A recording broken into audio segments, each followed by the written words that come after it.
Thank you very much, Madam Deputy Speaker. With your permission, I will make a statement about how we restore order and control to our borders. I do so as this government publishes the most significant reform to our migration system in modern times. This country will always offer sanctuary to those fleeing danger. But we must also acknowledge that the world has changed, and our asylum system has not changed with it. Our world is a more volatile and more mobile place. Huge numbers are on the move. While some are refugees, others are economic migrants seeking to use and abuse our asylum system. And even genuine refugees are passing through other safe countries searching for the most attractive place to seek refuge. The burden that has fallen on this country has been heavy. 400,000 have sought asylum here in the last 4 years. Over 100,000 people now live in asylum accommodation, and over half of refugees remain on benefits 8 years after they have arrived. To the British public who foot the bill, the system feels out of control and unfair. It feels that way because it is. The pace and scale of change has destabilised communities. It is making our country a more divided place. There will never be a justification for the violence and racism of a minority. But if we fail to deal with this crisis, we will draw more people down a path that starts with anger and ends in hatred. I have no doubt about who we really are in this country. We are open, tolerant, and generous. But the public rightly expect that we can determine who enters this country and who must leave. To maintain the generosity that allows us to provide sanctuary, we must restore order and control. Rather than deal substantively with this problem, the last Conservative government wasted precious years and £700 million on their failed Rwanda plan, with the lamentable result of just 4 volunteers removed from the country. As a result, they left us with the grotesque chaos of asylum seekers housed in hotels, shuttled around in taxis, with the taxpayer footing the bill. My predecessor as Home Secretary picked up this dreadful inheritance and rebuilt the foundations of a collapsed asylum system. Decision-making has been restored, with a backlog now 18% lower than when we entered office. Removals have increased, reaching nearly 50,000 under this government.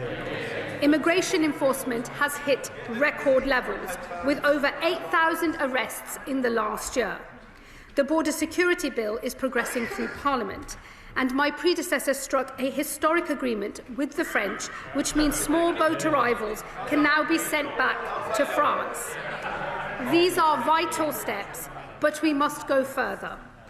Today we have published Restoring Order and Control, a new statement on our asylum policy. Its goals are twofold.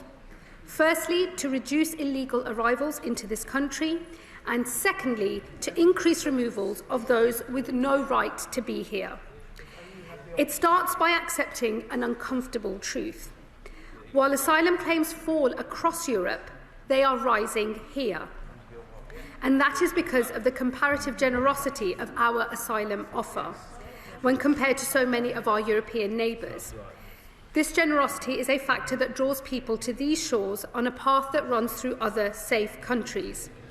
Nearly 40% come on small boats and over perilous channel crossings, but a roughly equal number come here legally via a visitor, work or study visa and then go on to claim asylum. They do so because refugee status is the most generous route into this country. An initial grant lasts 5 years, which is then converted almost automatically into permanent settled status. In other European countries, things are done differently. In Denmark, refugee status is temporary and they provide safety and sanctuary until it is possible for a refugee to return home.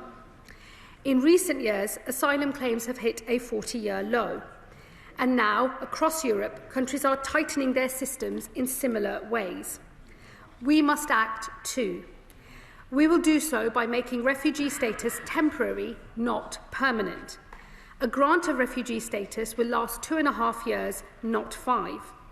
It will be renewed only if it is impossible for a refugee to return home. Permanent settlement will now come at 20 years, not 5. I know this country welcomes people who contribute, and for those who want to stay and are willing and able to, we will create a new work and study visa route solely for refugees, with a quicker path to permanent settlement. To encourage refugees into work, we will also consult on removing benefits for those who are able to work but choose not to. Outside of the most exceptional circumstances, family reunion will not be possible, with a refugee only able to bring family over if they have joined a work and study route and if qualifying tests are met. While over 50,000 were granted refugee status in the last year, more than 100,000 claimants and failed asylum seekers remain in taxpayer-funded accommodation. And we know that criminal gangs use the prospect of free bed and board to promote their small boat crossings. We have already announced that we will empty asylum hotels by the end of the Parliament, and we are exploring a number of large military sites as an alternative. We will now also remove the 2005 legislation that created a duty to support asylum seekers, reverting to a legal power to do so instead. While we will continue to support those who play by the rules, those who do not, be that through criminality or antisocial behaviour, can have their support removed. We will also remove our duty to support those who have a right to work. It is right that those who do receive support pay for it if they can. So those with income or assets will have to contribute to the cost of their stay.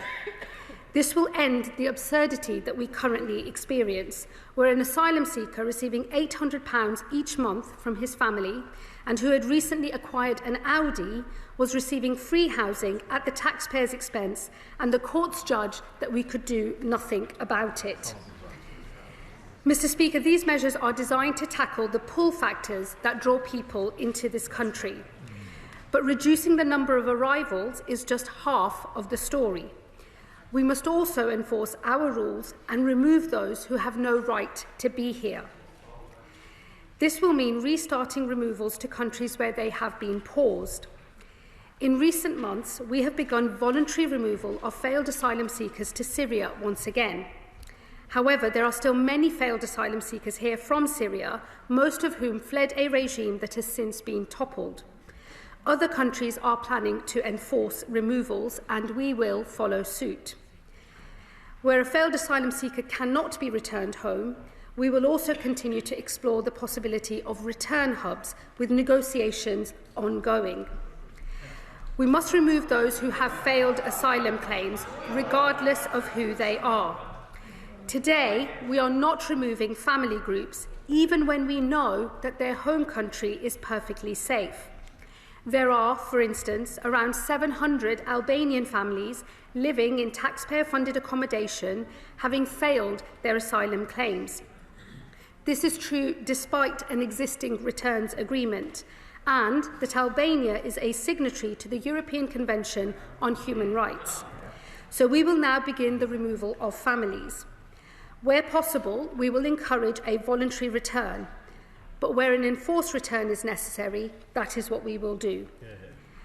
Where the barrier to a return is not the individual nor the UK government, but the receiving country, we will take action. I can announce today that we have told Angola, the Democratic Republic of the Congo, and Namibia that if they do not comply with international rules and norms, we will impose visa penalties on them. And I am sending a wider message here. Unless other countries heed this lesson, further sanctions will follow. Much of the delay in our removals, however, comes from the sclerotic nature of our own system. In March of this year, the appeals backlog stood at 51,000 cases. This government has already increased judicial sitting days, but reform is required.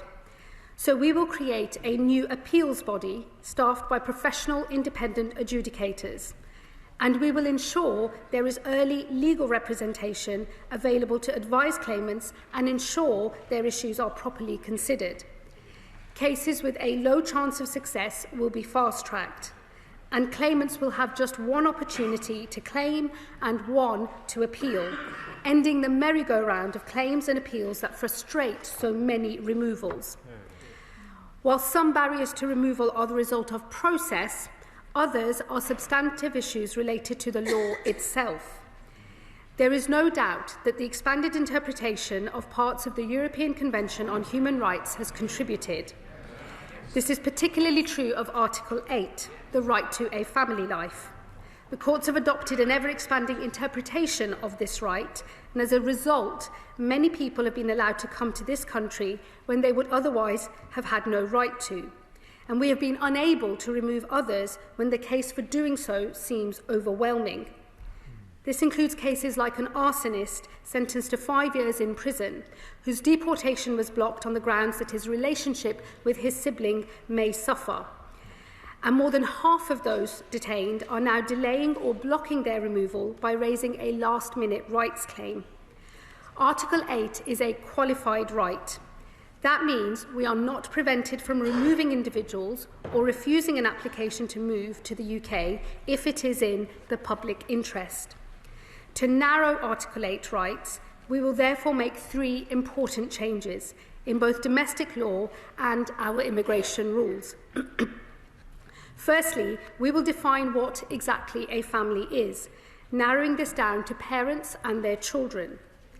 Secondly, we will define the public interest test so the default becomes a removal or refusal, with Article 8 rights only permissible in the most exceptional circumstances. Thirdly, we will tighten where Article 8 claims can be heard, ensuring only those who are living in the UK can lodge a claim rather than their family members overseas, and that all claims are heard first by the Home Office and not in a courtroom. We will also pursue international reform of a second element of the European Convention, the application of Article 3, the prohibition on torture and inhuman, degrading treatment or punishment. We will never return anyone to be tortured in their home country. But the definition of degrading treatment has expanded into the realm of the ridiculous. Today we have criminals we seek to deport, but discover we cannot because the prisons in their home country have cells that are deemed too small, or even mental health provision that is not as good as our own. As Article 3 is an absolute right, a public interest test cannot be applied. For that reason, we are seeking reform at the Council of Europe, and we do so alongside international partners who have raised similar concerns. But it is not just international law that binds us. According to data from 2022, over 40% of those detained for removal claimed they were modern-day slaves. This well-intentioned law is being abused by those who seek to frustrate a legitimate removal. So I will bring forward legislation that tightens the modern slavery system to ensure that it protects those it was designed for and not those who seek to abuse it. Taken together, Madam Deputy Speaker, these are significant reforms. They are designed to ensure our asylum system is fit for the modern world, and that we retain public consent for the very idea of providing refuge. We will always be a country that offers protection to those fleeing peril, just as we did in recent years when Ukraine was invaded, when Afghanistan was evacuated, and when we repatriated Hong Kongers. For that reason, as order and control is restored, we will open new, capped, safe and legal routes into this country. These will make sponsorship the primary means by which we resettle refugees, with voluntary and community organisations given greater involvement to both receive refugees and support them, working within caps set by government. We will also create a new route for displaced students to study in the UK and another for skilled refugees to work here. And of course, we will always remain flexible to new crises across the world as they happen. I know the British people do not want to close the doors, but until we restore order and control, those who seek to divide us will grow stronger. It is our job as a Labour government to unite where there is division. So we must now build an asylum system for the world as it is, one that restores order and control, one that opens safe and legal routes to those fleeing danger across the world, and one that sustains our commitment to providing refuge for this generation and those to come. I know the country we are. We are open, tolerant and generous. We are the Greater Britain that those on this side of the House believe in, not the littler England that some would wish we would become. These reforms are designed to bring unity where others seek to divide. Madam Deputy Speaker, I commend this statement to the House.